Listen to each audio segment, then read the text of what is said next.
या कार्यक्रमाचं आयोजन केलेलं आहे आणि तो कार्यक्रम राज्यव्यापी आहे। महाराष्ट्रातल्या खेड्यापाड्या लहानल्या छोट्या गावापासून तर शहरापर्यंत संपूर्ण महाराष्ट्राला व्यापलेला हा एक सर्वात मोठा आणि सुंदर उपक्रम आपल्याला सुरू होते आहे। त्याचबरोबर माझी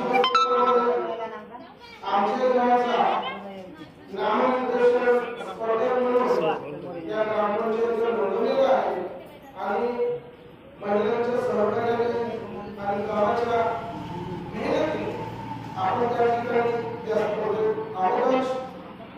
बापूजींनी नियमावली वाचवल्याप्रमाणे आता आमचे प्रशासन हे पंचायत समितीचे अधिकारी असल्यामुळे त्यांना फारसा वेळ मिळत नसला तरी पण त्यांच्या मार्गदर्शनाने